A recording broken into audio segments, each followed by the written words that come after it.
What's good, guys? Charles from Team COG coming to you guys here with a local discussion. I won't go really much into details about the locals. If you guys want to check that out, please check out our podcast that's going to be coming out this Friday called The Road Crusade. Also, a huge shout out to our sponsors down in the description down below. OPHIDIAN Games and Accessories, Imperium Duelist, all those fine people. Also, if you guys want to join the Crusade, think about hitting that join button down there. Also, hit the subscribe button, as I about said, if you want to. However, wait till the end of the video, see if you like it. Then maybe think about giving the video a like and a thumbs up. But join the Crusade, get your awesome rewards, get your awesome prizes, get part of the Discord, get to chat, talk practically daily. I take really good care of my members. My members can vouch for that. Also, guys, we are still making 3D printed CRUSADE Equimax Field Centers, so please get yours while supplies last. And without further ado, let's just go ahead and jump into the report. So I'm going to this video is going to be, I'm going to go through everything, my main, extra, and side. But I'm also going to touch base on kind of my matchups. If you guys don't know, we have like a local rivalry with another local shop. And they come down, we try to fight. We have a crown that's in place now because I made one. So now we fight for a crown. It's actually quite fun, you know, except for now when this time practically all of our locals had to play each other and all their locals had to play each other, which was, you know, kind of upsetting. They drove so far just to play the same guys they'd play at their own locals. But I'm going to talk to the local store owner, my man Chris, to see if we can maybe do some sort of like special tournament where it's actually like a bracket where we can just like our locals plays against their locals sort of thing. No like crossing, because it's kind of upsetting when your best players knock out each other and then they practically get to go all the way through. But in the end of the day, we were able to hold the line. My man Ty ended up winning the entire event with Golden Lord Zombies, which is, you know, he has a splash of Zombie World and stuff like that. He actually left before I was able to get his profile. However, my man Caleb was actually playing World Chalice. He was actually my first round and my one and only loss throughout the day. So, yeah, so pretty much once we got that profile coming up after this, and then I have a Animancipator Fossil profile coming up that I think is really interesting because it's not abusing the link cross. But on to more so of the locals, like my experience with it. So I ended up playing, of course, CRUSADE. I was really contemplating taking Fire Fist, but I just didn't have the cards I needed for Fire Fist to pretty much go, because everyone expects me to play this and then everyone knows how to counter this. So I thought maybe playing something with a little bit more spice on it that where people didn't know how to like counter me would work out. For them, I went 2-1-1 throughout the day, 2 wins, 1 draw, 1 loss. My only loss was to World Chalice, and that was probably my best match throughout the day. My tie was with one of my guys, Gus, who's playing Altergeist. He ended up beating me game 1, and I ended up holding on to game 2 simply because he activated a judgment, and that's all I can tell you. Him activating a judgment is what won me the game. So not an honorable win by this Crusader here, but like I said, my 1 loss was probably my best game all day. Then my next 2 wins were practically 2 Blackwings. 1 normal Blackwing, and then one of the Blackwing Infinite combos. For the most part, it kind of reminded me of that song, Bad Lip Reading with the Yoda, you know, seagulls, except for it's Blackwings poking my head. Not fun. So shout out if you guys get that reference. But for the most part, I'm going to jump through, this is going to be a deck profile, but I'm going to plow through my list real quick and show you guys and talk to you guys about certain things. There is something I want to come up. I have to show you guys all my monsters, and then I will show you guys, and since I'm going to show you guys my monsters, I might as well just go through the spells and traps and everything. So for all you people who want a list, this is a list and everything. So we'll go ahead and jump right into it. You know, we play 3 of all the Crusadias because any Crusadia, this deck is blessed in that aspect, that any Crusadia is a starter plus an extender, which is phenomenal. Like, a lot of decks don't have that. Certain decks struggle with that. I can tell you right now that I wish Fire Fist was that way, but Fire Fist is not. World Chalice struggle on certain things like that. So this deck is blessed in the sense that every Crusadia and 1 honorary Crusadia is back in the list. Every Crusadia is a starter and extender. So if you guys will look right here, we play, let's see, 3, 6, 9, 12, 15 starters right here alone. So we'll just quickly scoot all these guys over here. 15 starters alone. Get that glare out of here. There we go. So 15 starters, and then we have 3 format skippers. So essentially this is a pseudo starter. Shout out to that awesome Battles of Legend Ultra Rare. So we have 18 starters. Crown's not a starter, it's solely an extender. So 18 starters, and one of the hands I opened was no starters. Like, it was almost, it made no sense when you had 15, but now that we even have 18, more than half our deck is starter cards. And and then like a game I still didn't see it. So then, you know, of course, we'll just continue on. The parallel Exceed here to complement the skipper. Exceed is so good for the deck. So I had a few comments. Let's just go ahead and just finish through the list here. We'll just move on to the dragon package here. Struggling here with my cards because they're fresh sleeves. There we go. They're slippery. The dragon package here. There we go. So here's all the monsters practically laid out for everybody to see. Like I said, all the Crusadians are starters. Foreman Skipper's a starter. Parallel Exceed, you grab off Skipper, or if you hard open Exceed, it is just phenomenal. You just practically get to make Reflage under 5 summons to protect from the rock. Ranru is just a dragon extender. I actually think when we get the new set, I was contemplating talking with my members, my fellow Crusaders. If you guys want to become part of that, think about becoming a member down in the and hit that join button. Ranru, I was thinking about training down Ranru for that new Dragma card or Dogmatica card. It's like the Oracle. It doesn't lock you into lock you out of the extra deck, because Ranru's only live during the first part of your combo, which is when you normal summon a Crusadia Link into Magius. So after that, it's a dead draw for Skuldred, but that's also why I've also had to cut down to 2 for a while. But anyway, you know, Ranru is very important in extending through the hand traps because that is the very fragile point of our combo. White Dragon, Black Dragon, pretty much self-explanatory guard dragon package essentially. And then Waterfront for the Turtle. Turtle is a solid win condition. I have yet to see a board like break my Turtle board, to be honest with you. However, this deck can potentially push through a Turtle of its own. I've practically, it's very hard. You put a lot of resources into beating their Turtle, but you can do it. It's possible. But for the most part, so like I have a lot of commenters and maybe some subs that have been asking, why do I still choose to play the Guard Dragon variant? And then they've went on about, you know, I've heard a lot of commenters talk about the Mech Knight Crusader variant. I'm going to go ahead and give my opinion about that. And so I played the Crusadia Guard Dragon variant, and take note, guys, like this is a lot of people probably don't know this, but I was really against Crusadia Guard Dragon when it first came out. I was hardcore against it. I actually made a deck profile just to, you know, put on the channel for my subs because they wanted to see it. Then I fell in love with it. And so I took this deck when it was at full power, got my invite with it. Everyone, after Agripane was hit, took it again. Everyone's like, oh, the deck's dead because of Agripane. Got my invite again with it, practically proving everybody wrong again. And so everything's been taken from the deck. The deck, and some people say like this deck really does not have a longevity when it comes to, you set up your first turn board, you have maybe another turn left in you at max after that if they have some way to break your board, which sometimes is not very often unless they happen to open the bonkers and they just, you know, plow through you, which, you know, it's Yu-Gi-Oh! It happens. But people's like, you guys seem to forget like this deck is an OTK based deck. Your opponent's not going to have a turn 4. You know what I mean? They're going to have a turn 2, and then on your turn 3, you're just going to one punch them or punch for enough damage to where, you know, like you're going to win. So do keep that in mind. I do believe like this is the most versatile way to play the deck because, again, today's meta, unless you open Dark Ruler no more, and sometimes even the Rock isn't even powerful enough to stop some boards. Going second, I think you just get blown out very easily. So you might as well play a deck where if you win the dice roll, you go second, blow your opponent out, and then you can just, if you lose the dice roll and you're forced to go second, you already have an inherent deck that's strong at going second.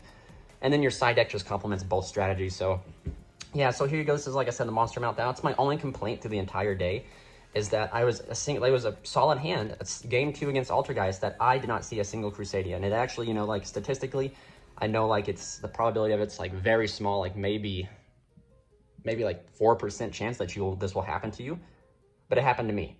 And it's just, that just shows you how much favor shines in this Crusade's direction of totally conquering the holy meta. But no, like the list is still solid. I haven't really changed anything main deck wise. There is 3 cards that I'm going to talk about that are in the deck that will be changed out, but let's just go ahead and continue on through the list. Crown, sadly, I put Crown in here. Crown was added back because I decided to add in 2 cards, which I will talk about when I get to them. But Crown, sadly, will be getting sided out again once I get my perms. So moving on, for just through the spells, guys, like this solid ratio, and when I was playing it at like this ratio right here, I never saw Waterfront, even though this I believe is like the correct ratio to play it. I never saw it, but now that I have it bumped up to 4, I am seeing this way more consistently. And like I said, this deck does not need Waterfront to win, but if your deck can play at practically an automatic win condition, why not try to have access to it? It's very similar to like the Numeron stuff. Your deck can, Eldritch doesn't need Numeron. It's just like a small engine that they can play that lets them practically get to a more solid win condition. So if they can do it, I mean, it makes no sense for us why we shouldn't do it. And then 3 Crusadia Power, still preferring this over Call by the Grave, and it actually proved very much important because when you there's a lot of back row decks. So when you normal summon one of your Crusadias, you have to be able to like survive. If they mess up with your normal summon, you're done for. So Power just allows us to summon into an already established board of interaction, and it practically allows us to practically ensure that our Avermax or Equimax will hold the line. So this card is faulty in one scenario, and that's if the LP gets hit. And that's it. It's only weak against if they hit LP. That's the only card they're probably going to hit, unless they're like next level Gs and go for the Skull Dread, but most cases they're going to try and hit LP. So I mean, it only falls short there. This card allows us to keep monsters on the field when we get rocked. If we can't get to Reflation, they try to rock us at our 5th summon. We just power our Spatha, then we just make Equimax, and then just, you know, Equimax is alive negate. I don't know if you have rank 4s, you know, or anything like that in your hand that you can potentially extend with to make like Equimax backed up by something else. So, but Power is definitely, in my opinion, better than Call by the Grave, especially since like Impermanence can't be Called by the Grave, and since Impermanence is like one of the highest impact hand traps out there, we need to have the ability to stop it. So Power just answers that. Definitely was very hesitant at first about this, but I don't regret it. This is the card that, so 2 Cosmic Cyclones and then World Legacy World Crown was put in here. So this right here was, before this was, these 3 cards were just simply, let me go ahead and pull out the crown. There we go. These 3 cards were 3 hand traps. They were Ash Blossom. Because I'm OCD and I didn't want to play my 2 Imperms, but my man Taylor from Locals is hooking me up with 3 Imperms. So these are gonna be changed out for Imperms because you have to have something to answer Zexal, and you gotta have like some form of interaction onto your opponent's board. Maybe previously in formats, like I said, you could get away with just playing all gas, but sadly, Imperm is like the best hand trap. It works very well with the Waterfront. It's for going first. You can top deck it, smack it down. It's just a phenomenal card, as we all know. I can go and make an entire video of why Imperm is good, but these guys are supposed to be Imperms. The reason that we played the Cyclones was because we expected a lot of back row decks, so we needed to have a main deck out to Mystic Mine, and Mystic Mine didn't come up once. Cyclone came up twice, I think, throughout the entire day, but we wanted to have a main deck way to get rid of it. I didn't want to play Twin Twisters because this deck plays from the hand, and I didn't want to discard any like valuable extenders and stuff like that would allow me to make my board even better. So I decided to go with main decking 2 Cyclones. And Crown was just like, I didn't want to play 3 Cyclones to brick on them, so I thought about putting in a Crown because Crown is an extra extender and a form of interruption. But these will definitely be Imperms in the next coming week. Moving on, we do play the Reborn, Succession, Guard Dragon. No, nothing really to say. This is the Holy Trinity of Monster Reborn spells. This guy right here, there's one instance after I've played this card since its inception, and this is the first time ever I've actually thought about like, wow, if this was Succession, this card would be better. So I don't know if that's enough. It's the first time, like I said, ever since I've played the card. So, I give it 3 strikes throughout. If it comes up 2 more times, I'll probably cut Guard Dragon for another Succession. But until then, we're still playing the World Legacy Guard Dragon. It allows you to play a few hand traps. It allows you to get access to Draco and Renru back from the graveyard, and you will always pretty much have access to Draco because of your search. If they stop it, that's where this card I think became kind of faulty, was because my Magus got stopped and I didn't have any dragons, so this card was a dead card in my hand. But for the most part, you're always going to have access to a dragon, whether it be Renru or Draco. But in some weird cases, if they decide to shotgun an Ash or shotgun a Perm, this card is a dead card, whereas Succession would not have been a dead card. So definitely thinking about, moving forward. 2 traps I played. Crawler. This boy has finally left me. Not once in my opening hands did he pop up. Kind of missed him, not gonna lie. But Gravedigger's Trap Hole right here. Phenomenal, allows us to practically stop rock. It's just great. We send this off of Rafflesia. If you hard draw this, it sucks. But I mean, if you hard draw any of your traps, it kind of sucks. But at least on this trap here, if you hard draw it and they stop your turn, you can set it, and it's a form of interruption. So do take that. It's very important to note this does burn for 2,000, which does put you practically closer to one punching him. Again, another thing to touch base on is your most consistent board will always be like Equimax and Rafflesia, and one other interruption, whether it be Dweller or Dragster, or maybe the Turtles out there as well. But you'll have like that kind of try setup. And this card right here, like I said, burns for 2,000. So that game 3, they're already at 6,000. You just got to punch them for 6,000 essentially, or more. And this deck can very well do that. So for the people out there who think that this deck, is like the longevity is a problem, the longevity is not a problem. because of the ability to one punch and like the burn that you can potentially give your opponent. And I know there's going to be some instances where like they don't do anything that Trap Hole can hit. Well, that's fine, because then Trap Hole's just sitting there waiting. I mean, like, you punch them for as much as you can. It's no different than you hitting them with this and then punching them, or punching them and during their turn they finally activate something and you burn them for 2,000 and kill them. There's essentially no difference in the damage output. You still win regardless. We'll move on to the extra deck. Nothing has changed in the extra deck, guys. I'm not even going to talk about it, except for I'm rocking some new sleeves. I decided to go with these sky blue sleeves because, you know, lore reasons. And I actually just really started to like blue because of Blue Sky and CRUSADE. Essentially, the blue has really got to me. So we have this right here is the CRUSADE lineup. Actually, believe it or not, we will have a little discussion right here between Equimax and Avermax. There is one problem with these two cards, is like depending on the, like picking which one for the situation you need. And it's actually quite upsetting. There was a time I made Avermax instead of, so I could have had a board of 3 interruptions. I could have had Equimax, Dweller, Dragster, but instead I chose to go Avermax and Dragster, and it was against Altergeist, and it was essentially game 1, or game 1 lasted 30 some minutes because they cannot, the deck really struggles to out this card, especially when it's backed by power. So, and Arborea also protecting it. So yeah, I went into this when I had the option to go into another one, and I really should, I was too scared of the one card that pokes you for 500 then sends a card. I should have, like, I was for some reason super scared of that, and I didn't think that I could use Equimax to negate that card. And you know, just bad plays on my part, a lot of misplays. Again, you know, you live and you learn.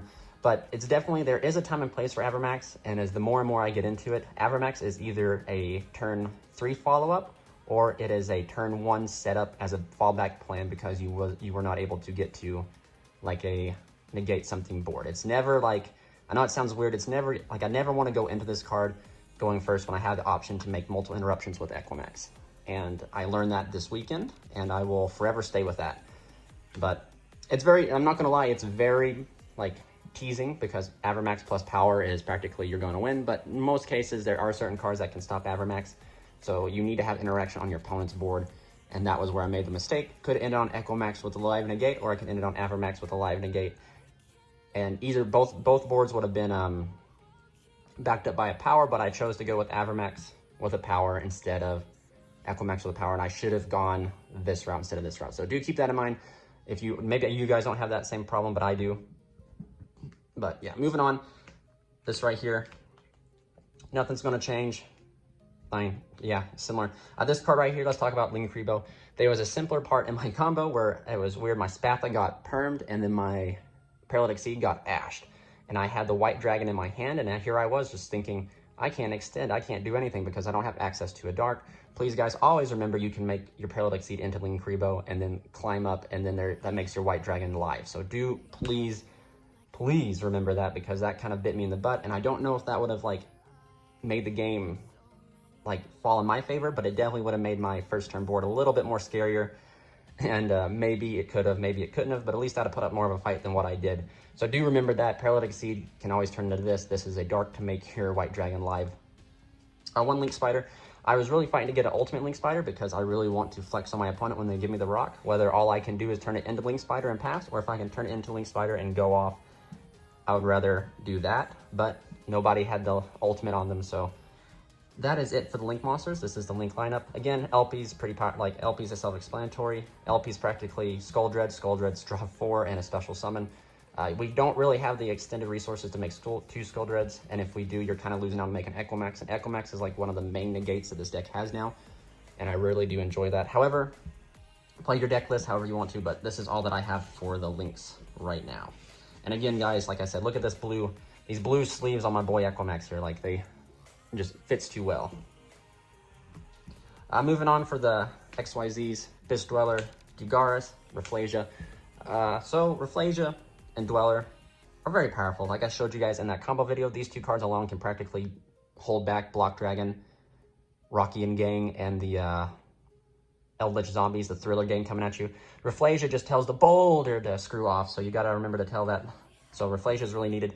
This card right here I always said was a flex spot. However, more so I get into this card, the more I realize this card is just so pivotal to the strategy. So this card just draws, reborns, or doubles the attack. So like all 3 effects come up at least sometime in the game. So like turn 1, you can use this to practically Monster Reborn to continue through plays. You can use this to draw 2 cards to like draw into extenders to play on, to maybe draw into side deck cards, maybe if you're in game 2.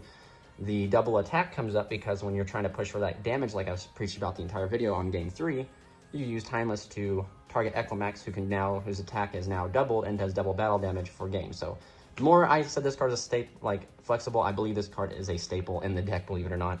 And yeah, sadly, I think that is it. I believe these 2 cards are staples, and this, I think Dweller is really format dependent because, you know, right now we just have everything activates in the graveyard. I believe maybe if we move further down the line, we might get into maybe a more spell and trap heavy format, and that way then this can be like Tornado Dragon. But Dugaris is definitely a staple in the deck. And this right here, these like maybe there is no flex spot within these XYZs, but you guys let me know what you guys think. It's just my opinion, of course.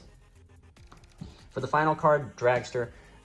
Dragster does not come up at often. Maybe this card is the flex spot. It's just, you know, you can easily make it with Arborea. Maybe I'm just holding on to it for nostalgia. It's been here since day 1. But it is like an extra negate you can probably put on the board if you can. But most of the times I think I made this one time, and I had the ability to make it one time, and I messed it up, of course. But like, Dragster is just a solid spell and trap negate. Do take note, it does do piercing. So like again, that turn 3 push for damage, you still can push for a lot of damage with Dragster, Equimax, and everything. So do keep that in mind.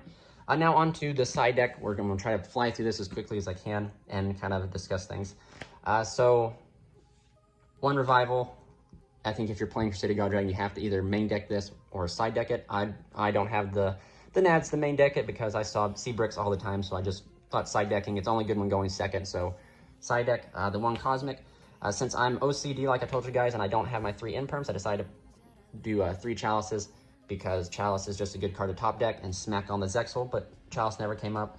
3 Dank Ruler No More. Dank Ruler No More is just in here so we can break opposing boards. This plus Revival practically means we can out an entire board pretty easy, because Revival lets us attack all monsters, so we pretty much build our board. We can't do damage, but then we just whack over everything. I did actually end up finally negating one of these. I'm playing at locals, this card has not been dropped on me, so finally it was dropped on me and I just negated it. And for all you guys out there who do not know that Crusadia can negate this card, please go to my videos and look for the video that says like Crusadia versus the 2 strongest cards in the format. It explains everything. Like, again, I think people are really sleeping on this deck because it can hard fight both of the 2 strongest cards in the meta, which is Dark Ruler No More and the Primal Being. So I decided to play the Primal Being instead of Kaijus. I don't believe Kaijus are doing enough. These boards now that are getting set up, they're multiple negates. The Kaiju just does not do enough. And you can't, Lava Golem would probably do enough, but it takes your normal. And Primal Being just kind of answers everything without taking your normal. And gives you this 3,000 monster, which you can just put like right here in your zone. And then Equimax can point to. Then Equimax is 5,000. You put Maximus there, it's 66,000 or 6,600 smacking in for double battle damage. So Primal Being. 3 Lancia. This card right here was practically in here for... we have an Orcus player and Eldritch, of course, and if we saw any Block Dragon BAs, we could stop that Block Dragon from recurring itself, so. Yeah, and then finally 1 Red Reboot, because, you know, with me seeing 1-ofs, I thought, why if I side 1 Red Reboot, I'll probably see it when I need it. However, it never came up, I never saw it. But it's still a powerful 1-of card that you can consider playing, because, like, essentially against any trap deck, you see this card, you practically can blow them out, so. That is it for the main deck and side deck. Everything, extra everything, the whole entire shebang, guys. Thank you guys so much for watching. Sorry this video kind of drug out. Please remember to like, comment, and subscribe if you enjoyed this video. If you did not, please comment down below what I can do better. If you guys want to become a member, hit that join button. This is Charles from Team COG, signing out.